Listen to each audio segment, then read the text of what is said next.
Iran और Israel के बीच संघर्ष शुरू हो चुका है। इजराइल पर ईरान ने 150 क्रूज मिसाइल और 200 से ज्यादा ड्रोन के जरिए हमले शुरू कर दिए हैं।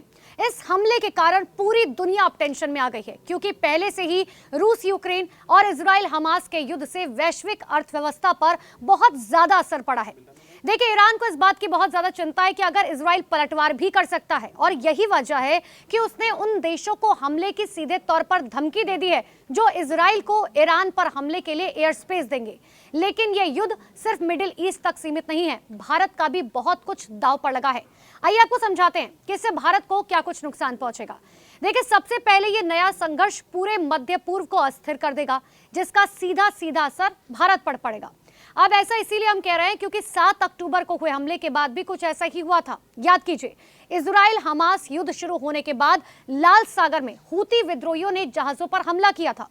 लाल सागर से भारत अरबों का व्यापार करता है और यहां अस्थिरता उसके ट्रेड के लिए एक बहुत बड़ा खतरा है। इसके अलावा अगर मिडिल ईस्ट की बात करें तो वहां पर संघर्ष चलता रहा तो India middle east Europe economic corridor के काम में बहुत ज्यादा देरी हो सकती है।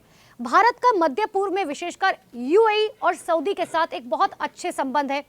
तेल जैसी जरूरी चीजों को भारत यहीं से आयात करता है और इन्हीं देशों से अरबों डॉलर के निवेश की उम्मीद भी कर रहा है। अगर इजराइल और ईरान युद्ध में उतरते हैं तो भारत की उम्मीदों पर संकट के बादल साफ तौर पर मंडराएंगे। देखिए, पहले से ही भारत पर इसका असर साफ तौर पर देखा जा सकता है, क्योंकि शनिवार को ईरान ने इजराइल से जुड़े हुए एक जहाज पर कब्जा कर लिया। इसमें 17 भारतीय क्रू मेंबर सवार थे। इतना ही नहीं, इस युद्ध के शुरू होने से भारत की मिडिल ईस्ट स्ट्रैटेजी जो है वो खतरे में आ जाएगी। हाल ही के सालों में भारत ने एक मजबूत मध्य पूर्व रणनीति बनाई है। इजराइल के साथ साथ मुस्लिम देशों के साथ इसके मजबूत आर्थिक और रक्षा संबंध है। ईरान के साथ भी भारत के मजबूत संबंध है। मध्य पूर्व में स्थिरता के कारण I2U2 यानी कि इजराइल, इंडिया, यूएई और यूएस जैसे साझेदारियों पर काम करने का मौका मिला। लेकिन इजराइल हमास युद्ध के बाद भारत को बैलेंस बनाने में थोड़ी सी मुश्किल आई, क्योंकि नई दिल्ली किसी एक पक्ष का हिस्सा नहीं बनना चाहती और इससे भारत की मध्य पूर्व नीति खतरे में आ जाएगी। देखिए, भारत के हितों के साथ ही मिडिल ईस्ट में संघर्ष के कारण भारतीयों की जिंदगी भी दांव पर लगेगी। लाखों भारतीय यूएई और सऊदी अरब में रहते हैं।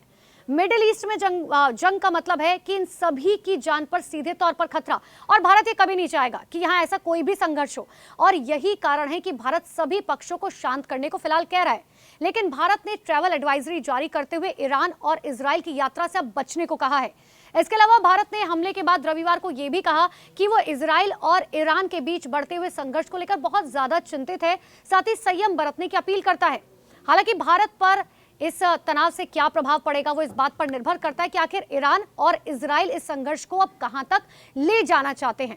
लेकिन कमेंट बॉक्स में आप बताइए कि आखिर आपको क्या लगता है, ये जो युद्ध के तीसरे मोर्चे की शुरुआत हो चुकी है उससे भारत पर क्या असर पड़ेगा। Comment box